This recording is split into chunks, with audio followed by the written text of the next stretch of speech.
Breaking news చూస్తున్నాం. తెలంగాణ ముఖ్యమంత్రి రేవంత్ రెడ్డి మరోసారి ఢిల్లీ బాట పట్టారు. ఈరోజు సాయంత్రం ఢిల్లీ బయలుదేరబోతున్నారు. ఆయన ఏఐసిసి పెద్దలతో రేవంత్ కీలక భేటీ కాబోతున్నారు. మహారాష్ట్ర ఓటమి పైన ముందుగా అక్కడ ఏఐసిసి పెద్దలతో ఆయన ఇతర సీనియర్ కాంగ్రెస్ నాయకులతో చర్చించబోతున్నారు. ఆ తదుపరి తెలంగాణ పైన మహారాష్ట్ర ఎన్నికల ఫలితాల ప్రభావం ఏ రకంగా పడుతుందనే పైన కూడా కొంత చర్చ జరిగే అవకాశం ఉంది. ఆ తర్వాత రేవంత్ జనవరిలో పంచాయతీ ఎన్నికలు వెళ్ళబోతున్నారు. పంచాయతీ ఎన్నికల పైన అటు మహారాష్ట్ర ఫలితాల ప్రభావం పడుతుందా అనే ఒక ఆలోచన చేస్తున్నారు. ఎందుకంటే అటు ఆదిలాబాద్ చూసుకున్నా ఇతర ప్రాంతాలు చూసుకున్నా కొంత ప్రభావం పడే అవకాశం ఉంది. ముఖ్యంగా ఇక్కడ ప్రతికూల వాతావరణం కూడా ఉంది. ప్రభుత్వానికి సంవత్సరం కాలం పాటుగా ఇస్తాన హామీలకు సంబంధించిన అంశాలు కూడా చర్చకు వస్తున్నాయి. అనేక అంశాలు కొన్ని పెండింగ్లు కూడా ఉన్నాయి. అటు 6 గ్యారెంటీలకు సంబంధించి 100 రోజుల్లో ఫినిష్ చేస్తానని చెప్పినటువంటి గ్యారెంటీలకు కూడా ఇంకా నీళ్ళలు కమ్ముకున్నాయి. ఇవన్నీ అంశాలు కూడా చర్చకు వచ్చే అవకాశం ఉంది.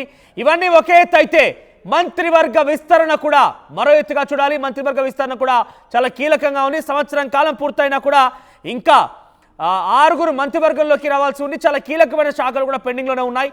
ఈ నేపథ్యంలో డిసెంబర్ 9 నుంచి జరిగేటువంటి ఈ ప్రజా పాలన విజయోత్సవాలు సెక్రటరియట్లో తెలంగాణ తల్లి విగ్రహావిష్కరణ కార్యక్రమానికి సంబంధించి సోనియా రాహుల్ని కూడా ఆహ్వానించబోతున్నారు. ఆయన రాహుల్ గాంధీతో పాటుగా ఇటీవల కాలంలో వాయనాడులో ఘన విజయం సాధించిన ప్రియాంక గాంధీ కూడా ఈరోజు రేవంత్ రెడ్డి ఆహ్వానించబోతున్నారు. సో మొత్తమైన ఈ బిజీ షెడ్యూల్లో ఆయన పర్యటించబోతున్నారు. ఢిల్లీలో మంత్రివర్గ విస్తరణ, మహారాష్ట్ర ఎన్నికల ప్రభావం ఆంధ్రప్రదేశ్లో ఉంటుందా, గ్రామ పంచాయతీ ఎన్నికల లోపు ఏ పథకాలు ఆవిష్కరించాలి, తెలంగాణ తల్లి విగ్రహం, ప్రతికూల వాతావరణాలు, తెలంగాణ రాష్ట్ర ప్రభుత్వ పనితీరు, ఇవన్నీ కూడా సంవత్సరం కాలంగా ప్రోగ్రెస్ రిపోర్ట్ని పట్టుకొని ఆయన అధిష్టానం దగ్గరికి వెళ్తున్నారు.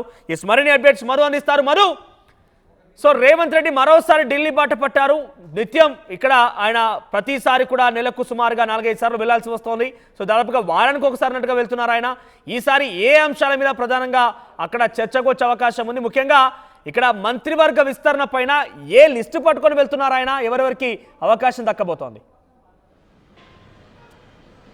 ఎగ్జాక్ట్లీ దాదాపు సంవత్సర కాలం పూర్తయింది. కాంగ్రెస్ తెలంగాణలో అధికారంలోకి వచ్చిన తర్వాత మంత్రివర్గ విస్తరణ కాలేదు. ఇంకా నామినేటెడ్ పదవులు పూర్తి స్థాయిలో ఎవరికి కేటాయించలేకపోయారు. తర్వాత ఇచ్చిన 6 గ్యారంటీలకు సంబంధించినటువంటి క్షేత్రస్థాయిలో తీవ్రమైనటువంటి వ్యతిరేకత ఉంది. 6 గ్యారంటీలను పక్కన పెడితే ఇంకా కొత్త సమస్యలు తెలంగాణలో ప్రభుత్వానికి తలనొప్పిగా మారినటువంటి సిచ్యువేషన్ ఉంది. హైడ్రా, మూసి, తర్వాత లగచర్ల ఘటన, తర్వాత ఇలాంటి సంఘటనలని విద్యార్థులకు సంబంధించి, నిరుద్యోగులకు సంబంధించి, జాబ్ క్యాలెండర్కి సంబంధించి, బీసీకి సంబంధించినటువంటి కులగణన, ఇలా అనేక అంశాలు తెరపైకి వస్తూ ఉన్నాయి. కొత్త తలనొప్పిగా మారుతూ ఉన్నాయి. ఇవన్నీ పక్కన పెడితే ఈరోజు సాయంత్రం శంషాబాద్ ఎయిర్పోర్ట్ నుంచి ముఖ్యమంత్రి రేవంత్ రెడ్డి ఢిల్లీ బయలుదేరి వెళ్ళనున్నారు. ఆయన అటు నుంచి నేరుగా ఢిల్లీలో జరిగేటువంటి లోక్సభ స్పీకర్ ఓం బిర్లా కూతురు అంజలి ఆమె వివాహానికి హాజరవుతారు. అక్కడ హాజరైన తర్వాత ఏఐసిసి నేతలను రేవంత్ రెడ్డి కలుస్తారు. అక్కడ కలిసి నామినేటెడ్ పదవులు, మంత్రివర్గ విస్తరణ, తర్వాత మొన్న మహారాష్ట్రలో జరిగినటువంటి ఓటమికి సంబంధించి, అంటే తెలుగు ప్రాంతాల నుంచి ఏ రకంగా ప్రభావం చూపగలిగింది తెలంగాణ, మహారాష్ట్రకు సంబంధించినటువంటి బార్డర్ ఏరియాల్లో, ముఖ్యంగా జిల్లాల్లో, ఆ నియోజకవర్గాల్లో ఎంత మేర ప్రభావం చూపింది అనేటువంటిది. ఎందుకంటే మహారాష్ట్ర అయినప్పటికీ కూడా అక్కడ పెద్ద ఎత్తున తెలుగు మాట్లాడతారు. అక్కడ ఉన్నటువంటి ప్రజలు, నివసించే ప్రజలు మహారాష్ట్ర, బాంబే, పూణే కంటే ఎక్కువగా వీళ్ళు తెలంగాణకి ఇతరత్ర పనుల మీద, బిజినెస్ పనుల మీద, ఆసుపత్రులు కావచ్చు, ఇంకా ఇతరత్రకు సంబంధించిన పనుల మీద, వాణిజ్య పనుల మీద తెలంగాణకే వస్తూ ఉంటారు మహారాష్ట్ర బానిస. సో అదే మన పని చేసిందా, తెలంగాణలో అమలు చేయలేని హామీల సంబంధించినటువంటిది అక్కడ ఏమి ఎఫెక్ట్ పడిందా అనేటువంటి అంశాలు కూడా మాట్లాడే అవకాశం ఉంది. ఇవన్నీ పక్కన పెడితే తెలంగాణలో అసెంబ్లీ ఎన్నికలో 23 ఎన్నికల్లో కాంగ్రెస్ అధికారంలోకి వచ్చింది. తర్వాత 24 పార్లమెంట్ ఎన్నికల్లో 8 సీట్లు సాధించింది. కాస్త పాజిటివ్ మూడ్లోనే ఇప్పటివరకు ఎన్నికల సిచ్యువేషన్ కనపడింది తెలంగాణలో కాంగ్రెస్కి. కానీ ఇక రాబోయేటువంటి స్థానిక సంస్థల ఎన్నికలకు సంబంధించి ఎలాంటి ప్రభావం పడే అవకాశం ఉంది? ఇప్పటికీ బీసీ కులగణన పేరిట బీసీలకు రిజర్వేషన్ పెంచబోతా ఉన్నామని చెప్పే ప్రయత్నం చేసి లబ్ధి పొందాలని కాంగ్రెస్ ఆలోచిస్తుంటే, మహారాష్ట్రలో, జార్ఖండ్లో జరిగినటువంటి ఎన్నికల ఫలితాలు కాంగ్రెస్కి బిగ్ షాక్ ఇచ్చినటువంటి సిచ్యువేషన్. అటు మహారాష్ట్రలో చతికిల పడిపోయింది, అటు జార్ఖండ్లో కూడా కాంగ్రెస్ చతికిల పడిపోయినటువంటి సిచ్యువేషన్. అక్కడ ఎన్డీ కూటమి అధికారంలోకి వచ్చినప్పటికీ కూడా కాంగ్రెస్ పేలవమైన ప్రదర్శించింది. గతంలో 2019లో ఏ రకంగా సిచ్యువేషన్ ఉందో ఇప్పుడు అలాగే ఉంది జార్ఖండ్లో. మహారాష్ట్రలో అయితే పూర్తిగా దిగజారిపోయినటువంటి సిచ్యువేషన్ ఉంది. సో దీనిపైన దృష్టి పెడతా ఉన్నారు. స్థానిక సంస్థల్లో ఎలాంటి స్ట్రాటజీతో ముందుకు వెళ్ళాలి, మంత్రివర్గ విస్తరణకు సంబంధించి ఇమీడియట్గా ఏం చేయాలి, డిసెంబర్ 7 కంటే ముందుగా మంత్రివర్గ విస్తరణ నామినేటెడ్ పదవులు పంపకాలు చేయాలా, చేయకపోతే పార్టీలో ఉన్నటువంటి చాలామంది అసంతృప్తులు పార్టీకి వ్యతిరేకంగా పనిచేసే అవకాశం ఉందా, క్షేత్రస్థాయిలో ప్రజలు ఎట్లా రెస్పాండ్ అయ్యింది, వీటన్నిటిపైన ఏఐసిసి అధిష్టానంతో రేవంత్ రెడ్డి భేటీ కానున్నారు. భేటీ అయి సుదీర్ఘ భేటీ తర్వాత ఆయన తిరిగి హైదరాబాద్ చేరుకున్నారు రాత్రి వరకు. మనోజ్ రైట్ మధు, అంటే మంత్రివర్గ విస్తరణ పైన అధిష్టానం డిక్లేర్ చేసినటువంటి ఆ విషయాన్ని రేవంత్ రెడ్డి ఇక్కడ అంగీకారం తెలుపుతారా, లేదంటే రేవంత్ రెడ్డి ఆయన స్పెసిఫైడ్గా ఎవరెవరిని తీసుకోవాలి, ఏ సామాజిక వర్గాన్ని తీసుకోవాలి, ఎవరెవరికి అవకాశం కల్పించాలనే విషయం పైన ఈయన ఒక క్లారిటీతో ఉన్నారు. అంటే ఏం జరగబోతోంది, ఆ విషయాలు ఆ పేర్లు ఎట్లా ఉండబోతున్నాయి?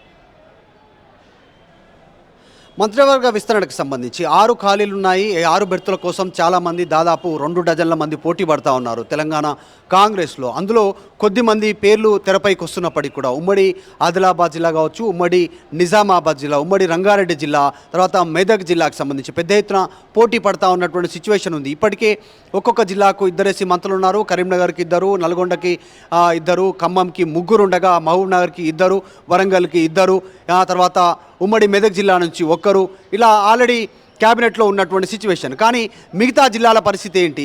ఆదిలాబాద్ కానీ, నిజామాబాద్ కానీ ఇవి ప్రధానమైనటువంటి బెల్ట్ ప్రాంతాలు. అక్కడ ఉన్నటువంటి ప్రజల నాడి పసిగట్టడం అంత ఈజీ కాదు. మొన్న జరిగినటువంటి పార్లమెంట్ ఎన్నికల్లో నిజామాబాద్ ఎంపీ బీజేపీ గెలిచింది, ఆదిలాబాద్ ఎంపీ బీజేపీ గెలిచినటువంటి సిచ్యువేషన్ ఉంది. సో ఆ ప్రాంతాల్లో ఎలాంటి స్ట్రాటజీతో ముందుకు వెళ్ళాలనేటువంటి ఆలోచన చేసే అవకాశం ఉంది. ఇప్పటికే కొద్దిమంది పేర్లు తెరపైకి వస్తున్నా ఇంకా కొత్తగా బీసీ సామాజిక వర్గాన్ని తెరపైకి తీసుకునే అవకాశం చాలా స్పష్టంగా కనిపిస్తూ ఉంది. అటు ప్రేమ్ సాగర్ రావు, వివేక్ పేరు వినిపిస్తూ ఉంటే ఉమ్మడి ఆదిలాబాద్లో, నిజామాబాద్లో పెద్ది సుదర్శన్ రెడ్డి, తర్వాత అక్కడ ఉన్నటువంటి మరొకరి పేరు వినిపిస్తూ ఉన్నటువంటి సిచ్యువేషన్ ఉంది. మెదక్ జిల్లా నుంచి ఉమ్మడి మెదక్ జిల్లా నుంచి ఎవరిని క్యాబినెట్లోకి తీసుకోవాలి, అవకాశం ఉందా అనేటువంటి ఆలోచన చేస్తూ ఉన్నారు. ఒకవేళ తీసుకుంటే ఎమ్మెల్సీచి తీసుకుంటే బాగుంటుందా అనేటువంటిది నీలం మధు పేరు పరిశీలించే అవకాశం ఉన్నట్టుగా కూడా చర్చ జరుగుతూ ఉంది. పాలమూరు జిల్లాలో ఆల్రెడీ ఇదే ముదిరా సామాజిక వర్గానికి సంబంధించినటువంటి వ్యక్తి పేరు తెరపైకి వస్తూ ఉన్నటువంటి సిచ్యువేషన్. ఉమ్మడి రంగారెడ్డి జిల్లాలో పార్టీ మారి వచ్చినటువంటి వ్యక్తులకు ఇవ్వాలా, దానం నాగేందర్కా లేకుంటే ఇతరత్రకు అవకాశం ఇవ్వాలా అనేటువంటి ఆలోచన చేస్తూ ఉన్నారు. లేదు అంటే ఇక్కడే ఇంకా ఎవరికైనా అవకాశం కల్పించాలనే ఆలోచన చేస్తూ ఉన్నారు. దాంతోపాటు ఒక మైనారిటీ ఓట్లను చేజించుకోవడానికి వచ్చేటువంటి స్థానిక సంస్థల ఎన్నికల్లో, వచ్చే కార్పొరేషన్ ఎలక్షన్ దృష్టి ఒక మైనారిటీని క్యాబినెట్లో బెర్తు తీసుకోవాలి, అమీర్ అలీ ఖాన్ అనేటువంటి పేరు వినిపిస్తూ ఉంది. ఉమ్మడి నల్గొండ జిల్లాలో కూడా ఇద్దరు రెడ్లు ఉన్నారు కాబట్టి ఒక బీసీకి అవకాశం కల్పించాలని, ఉమ్మడి పాలమూరు జిల్లా నుంచి మంత్రి జూపల్లి ఉన్నారు, ఆల్రెడీ ముఖ్యమంత్రిగా రేవంత్ రెడ్డి ఉన్నారు కాబట్టి అక్కడ ఒక బీసీకి అవకాశం కల్పించాలనేటువంటి ఆలోచన చేస్తున్నట్టుగా తెలుస్తోంది. అనేక ఈక్వేషన్స్ పైన కాంగ్రెస్ దృష్టి పెట్టింది. ఏఐసీసీ అధిష్టానం నిర్ణయం మేరకు త్వరలోనే క్యాబినెట్ విస్తరణ పూర్తిస్థాయి విస్తరణ ఉంటుంది. ఈసారి బెర్తులు కాలు లేకుండా 6కు 6 బెర్తులు కంప్లీట్ చేసి నామినేటెడ్ పోస్టులు కంప్లీట్ చేసి స్థానిక సంస్థల ఎన్నికలు నిర్వహించాలనే ఆలోచన కాంగ్రెస్ పార్టీ చేస్తూ ఉంది. ఇదే అంశాన్ని ఏఐసీసీ పెద్దలతో రేవంత్ రెడ్డి మాట్లాడనున్నారు. వారిచ్చే సూచనలు సలహాల మేరకు కొద్ది మార్పులు చేర్పులతో ఈసారి క్యాబినెట్ విస్తరణ ఉన్నది. మహారాష్ట్ర ఎన్నికల ఎఫెక్ట్ పడుతోంది అనే ఒక అనుమానంతో, ఒక భయంతో వెళ్తున్నారు ఆయన. ఎందుకంటే మహారాష్ట్ర మీరు చెప్తున్న ప్రకారంగా అటు వాణిజ్యపరంగా కానివ్వండి, ఇతరత్ర విషయాలు ఎక్కువగా మహారాష్ట్ర ప్రజలు ఇక్కడ వస్తూనే ఉంటారు. ఆదిలాబాద్ బెల్ట్, కరీంనగర్ ఆ బెల్ట్లో ఎక్కువగా మహారాష్ట్ర ప్రభావం కూడా ఉంటుంది. సో ఈ సిచ్యువేషన్లో ప్రతికూల వాతావరణం ఒకటి, మహారాష్ట్ర ఎన్నికల్లో ఓటమి పాలవడం ఒకటి, ఇప్పుడు సిచ్యువేషన్లో పథకాలకు సంబంధించి ఇవన్నీ కూడా కలగలుపుకొని ఈ భయం ఏమైనా ఉందా? పంచాయతీ ఎన్నికలు రేపు రోజున వెళ్తే కొంత ప్రతికూల వాతావరణం వచ్చే అవకాశం, ఆ దిశగా ఏమైనా వెళ్తున్నారు ఆయన? ఎగ్జాక్ట్లీ, రైతు రుణమాఫీ చేసినప్పటికీ దాన్ని పెద్ద ఎత్తున కాంగ్రెస్ చెప్పుకోలేకపోయింది క్షేత్రస్థాయిలో. దానిపైన ఇంకా వ్యతిరేకత వచ్చింది. కొద్దిమందికి టెక్నికల్ అంశాలతో, చిన్న పేరు, చిన్న అక్షరం, కుటుంబ సభ్యుల వివరాల్లో చిన్న తప్పులు, ఒక నెంబర్ తప్పున్నా, ఒక అక్షరం తప్పున్నా వారికి రుణమాఫీ కానటువంటి సిచ్యువేషన్, అది ఎక్కువగా పెద్దగా ప్రచారం అయింది. అది మైనస్ జరుగుతుందని ఆలోచన చేస్తూ ఉంది.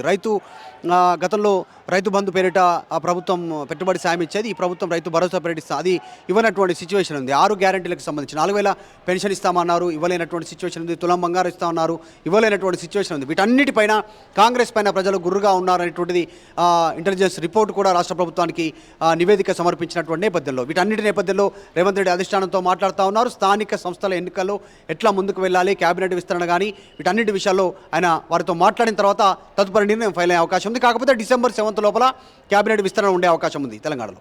రైట్ మధు. సో మొత్తం మీద రేవంత్ రెడ్డి మరోసారి ఢిల్లీ బాట పట్టారు. ఈరోజు సాయంత్రానికి ఢిల్లీ బయలుదేరతారు. ఆయన ఢిల్లీలో స్పీకర్ ఓం బిర్లా కూతురు వివాహానికి హాజరవుతారు. ఆ తదుపరి ఏఐసిసి పెద్దలతో కూడా భేటీ అవుతారు ఆయన. సో మహారాష్ట్ర ఎన్నికల్లో తెలంగాణ ఎఫెక్ట్ పడింది. ఎట్లా అంటే తెలంగాణలో అనేక హామీలు ఇచ్చారు, సంవత్సర కాలం పూర్తయింది, అనేక పథకాలకు సంబంధించి ఆవిష్కరణలో కూడా కొంత మార్పు చూపించే ప్రయత్నం చేసినప్పటికీ అది మాత్రం పూర్తి స్థాయిలో ప్రజల్లోకి అయితే వెళ్ళలేకపోయింది. ముఖ్యంగా 6 గ్యారెంటీలకు సంబంధించిన అంశం, 6 గ్యారెంటీలకు సంబంధించిన అంశాల్లో 100 రోజుల్లో పూర్తి చేస్తానని చెప్పినప్పటికీ సాధ్యపడలేదు. ఇటువంటి ప్రతికూల వాతావరణం ఉన్నటువంటి తెలంగాణ రాష్ట్ర ప్రభుత్వం యొక్క పనితీరుని ఇటు బీజేపీ చాలా బలంగా మహారాష్ట్రలో తన వాణి వినిపించింది, ఈ యొక్క ఫెయిల్యూర్స్ని అక్కడ చూపించింది. సో అక్కడ తెలంగాణ ఎఫెక్ట్ అయితే చాలా బలంగా వినిపించింది. సో అది రిఫ్లెక్షన్ అయ్యే అవకాశం ఉంది. మహారాష్ట్ర ప్రజానికం కూడా ఎక్కువగా వాణిజ్య వ్యాపార రీత్యా ఇటు వస్తూనే ఉంటారు తెలంగాణకి. సో ఈ నేపథ్యంలో అక్కడ తెలంగాణ ఆల్రెడీ మహారాష్ట్రలో ఓటమి చెందారు కాబట్టి ఈ ప్రతికూల వాతావరణం, మహారాష్ట్ర ఎన్నికల ఫలితాలు ఇవి రెండు కూడా తిరిగి తెలంగాణ రాష్ట్రంలో రేపటి రోజున వచ్చేటువంటి గ్రామ పంచాయతీ ఎన్నికలపైన ప్రభావం పడే అవకాశం ఉంది. ఇవి రెండు ప్రధాన కారణాలతో పాటుగా మంత్రివర్గ విస్తరణ, ఇతర పథకాల ఆవిష్కరణ తెలంగాణ